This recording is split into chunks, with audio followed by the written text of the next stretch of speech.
నమస్తే, మీరు చూస్తున్నారు జనం సాక్షి. నా పేరు అలేఖ్య. కాంట్రవర్సీలకు కేర్ ఆఫ్ అయిన ఆర్జీవీకి ఏపీ పోలీసులు చుక్కలు చూపిస్తున్నట్లు తెలుస్తోంది.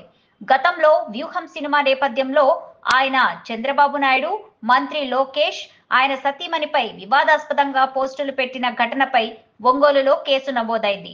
ఈ నేపథ్యంలో ప్రస్తుతం ఒంగోలు నుంచి పోలీసులు హైదరాబాద్ కి చేరుకున్నారు. దీంతో ఆర్జీవీ ఇంటి దగ్గర హై టెన్షన్ వాతావరణం నెలకొంది.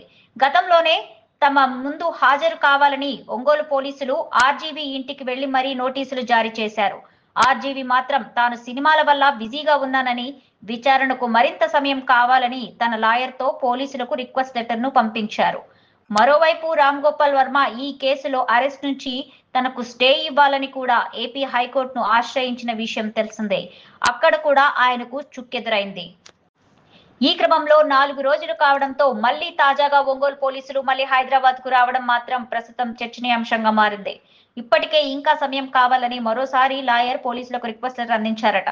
అయినా కూడా పోలీసులు రావడం మాత్రం వార్తలలో నిలిచింది. అయితే ఆర్జీవీ ఇంట్లో లేడని అక్కడి వాళ్ళు చెప్పినట్లు సమాచారం. కానీ పోలీసులు మాత్రం కొన్ని బృందాలుగా విడిపోయి కొంతమంది ఆర్జీవీ ఇంటి దగ్గర, మరికొందరు అసలు ఆర్జీవీ ఎక్కడున్నారని కూడా విచారణ చేస్తున్నారట.